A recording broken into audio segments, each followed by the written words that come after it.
Morning, hope you're all having a fabulous week.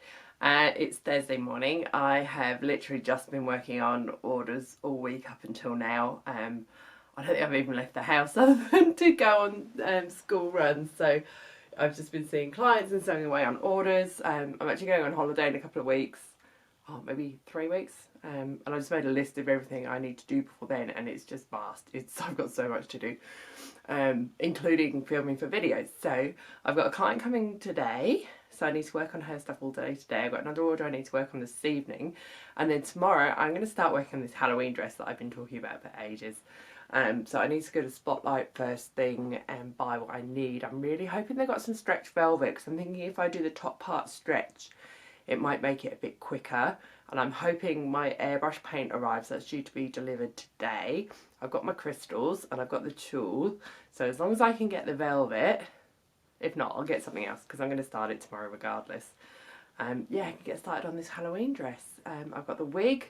That's going to take a while, but I'm really excited to do something different and to do the first airbrush dress as well. So yeah, as well as seeing clients whose stuff I'm working on for now, I've been seeing new clients for next year. And next year's starting to get busy already. It's I think like August, September, October is fully booked already. It's mad. It's absolutely mad. So I need to do a website update and change my availability on there at some point. Yeah, and things are just ticking along. Oh, and I passed my first module for my teaching training that I'm doing at CIT. So I put everything in. There was just a midterm break at CIT, so I put all my assessments in just before the end of last term, and I passed them on Monday. I had an phone interview Tuesday morning, like a test, sort of interview / test sort of thing, and I passed that. So yeah, now I've passed that module. They should be able to enrol me onto the full Cert 4, which will give me my full teaching qualifications. So I'm back at CIT next week, which is exciting, see where the students are up to with their projects. And yeah, crazy days, absolutely crazy days. So I will talk to you again tomorrow when I get back from Spotlight and Lincraft with all the fabric I've got, and I'll tell you more about this Halloween dress and wig that I'm going to be making. Okay, so I am back from Spotlight, and I actually got everything I needed, give or take, to start the Halloween dress. So I've got everything I need now. So I've got this gorgeous stretchy black velvet that's going to be the main part of it, and the sleeves, and I've got a stretch jersey lining to put in there as well. I've got my roll of black tulle, I've got my black petticoat, I've got all my crystals and my E6000. I've got a zip. I don't like pulling stretchy dresses on over my head after I've done hair and makeup, and I don't like putting them on before hair and makeup in case I get makeup all over them. So even though it's stretchy, I'm going to put a zip in it. I've got my airbrush paints just arrived as well. I got home from Spotlight just as the postman was here delivering it. Then for the white part that I'm going to airbrush, I wanted a nice matte satin, but they didn't have any. So I've actually got this cotton drill, and I'm going to try a little bit on that. I do have some white satin here too, so I'll do a little experiment, see which one I want to use. And then I've got black lining for the bottom of the dress as well. So now that I've got everything, I can get going. I'm just going to go and look through my patterns and see what I've got. I've got a whole box of old commercial patterns. Generally, I make my own patterns for most things that I do, or I've got patterns that I've had made by a pattern maker.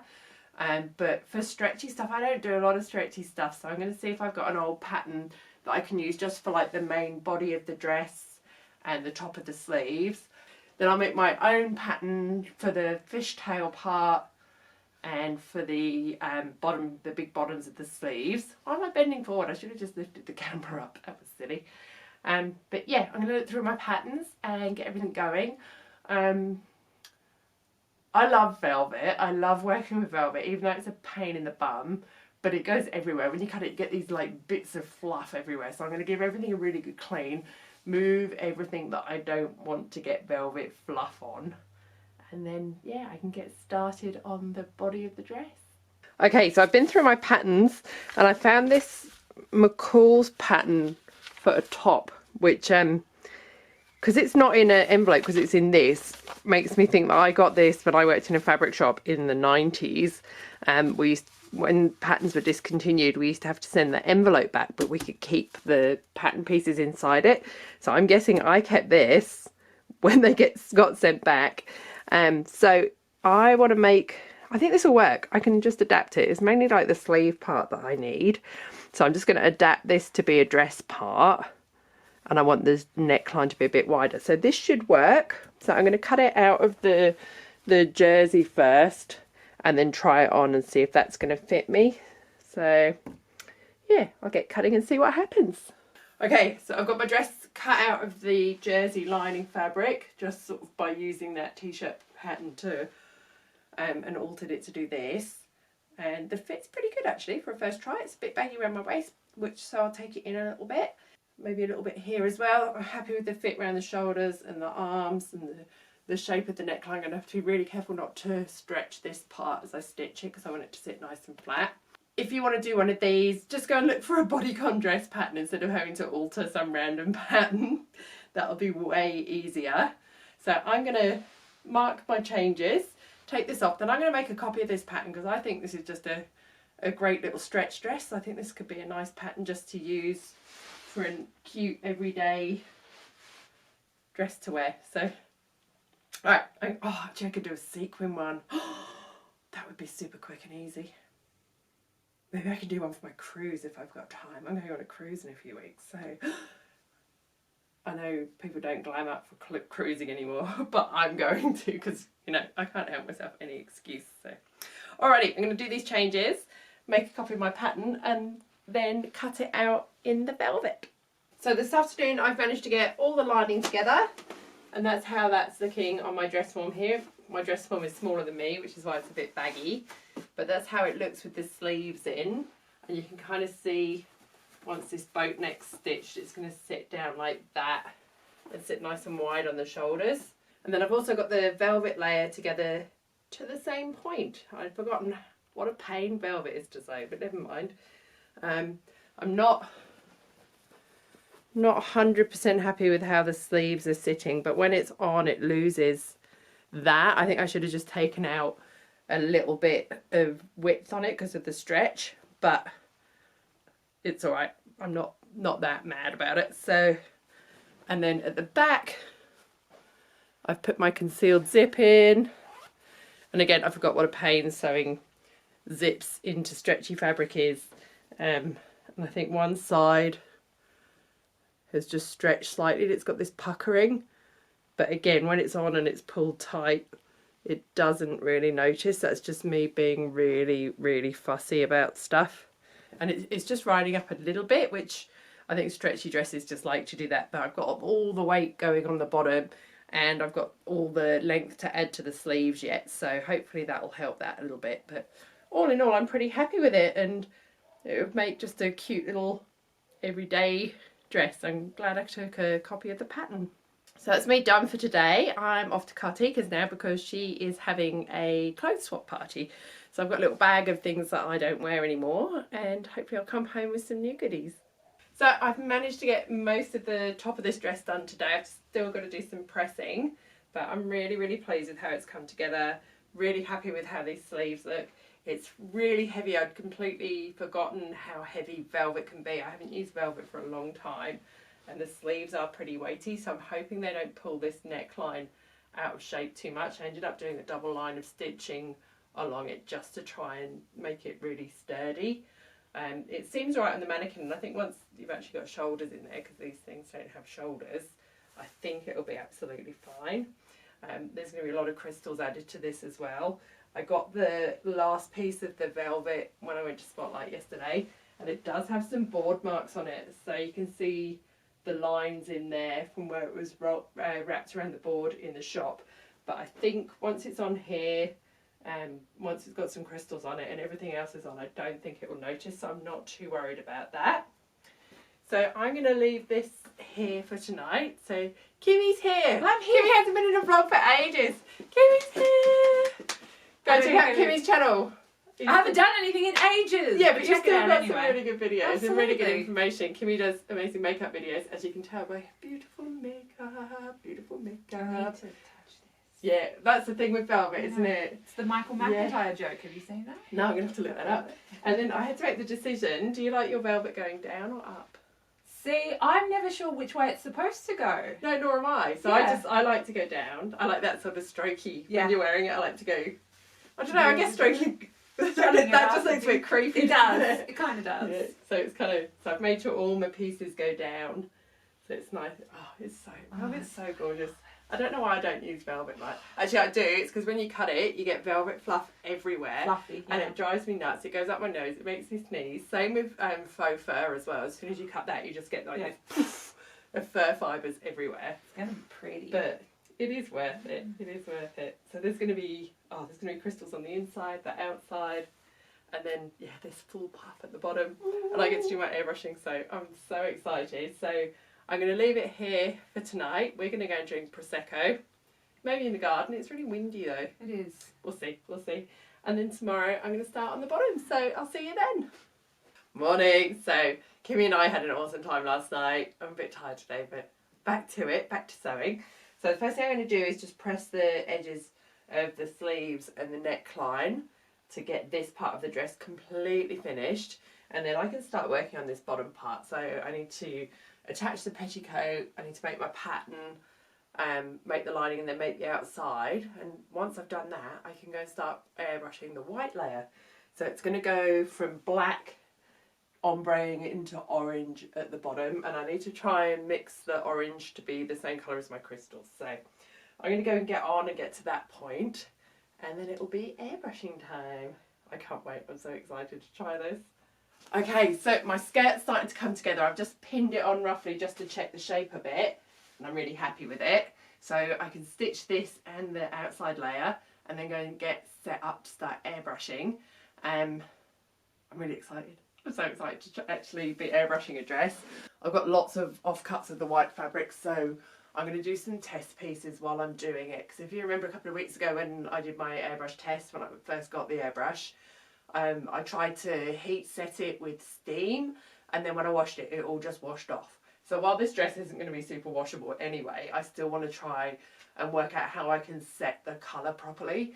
So I'm going to do some tests alongside actually airbrushing the part for the dress, and then I'm going to try setting it with an iron and setting it with the airbrush again, seeing if it works better. Maybe because this is cotton, it might work better, and just check for any shrinkage when I wash it as well.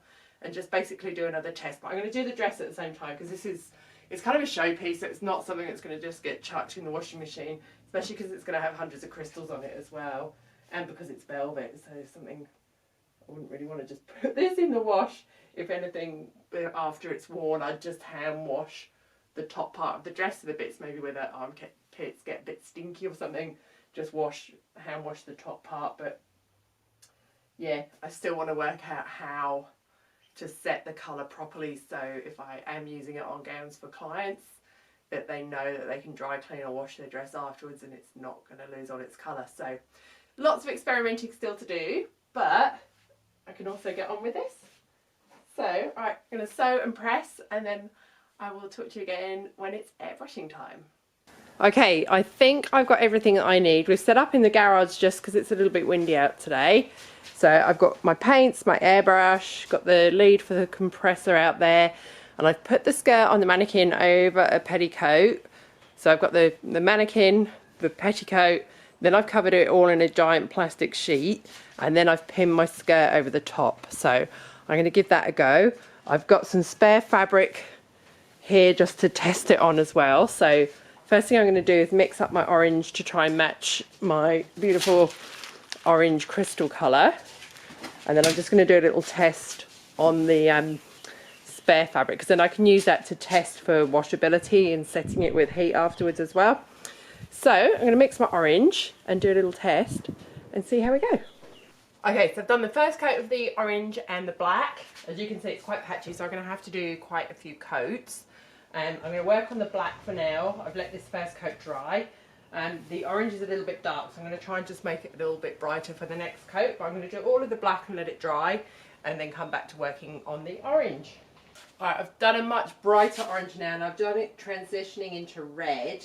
It's still not a very good join going into the black, but I think once we've got the crystals and the black tulle over it, it'll actually be alright. I think I need a lot more practice with doing the graduation to get it looking right. And I think I picked two very hard colours to graduate rather than doing ones that are close to each other. Like the orange into the red looks fine, but the black's quite messy.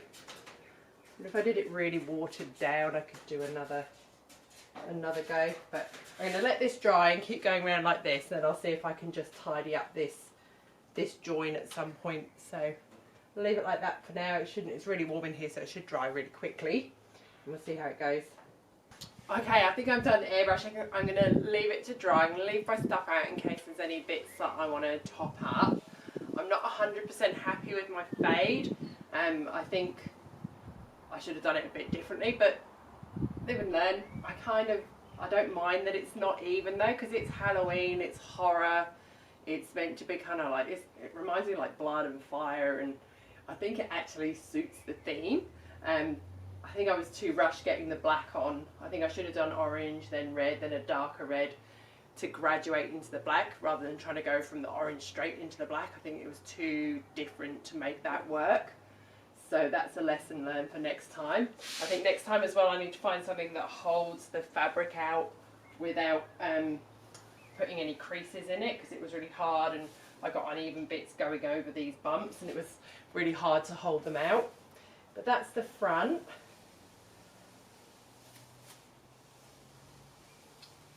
That's the back. What's going on with this petticoat? It keeps moving. Oh, there you go. It was all twisted. So that's the back. So there's a good amount of colour on there. I think it looks really cool.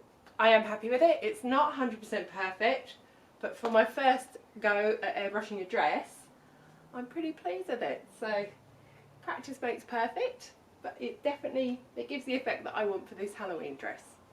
Okay, because I want to leave the skirt to dry overnight, the airbrush skirt to dry overnight, I've started doing some crystals on the velvet.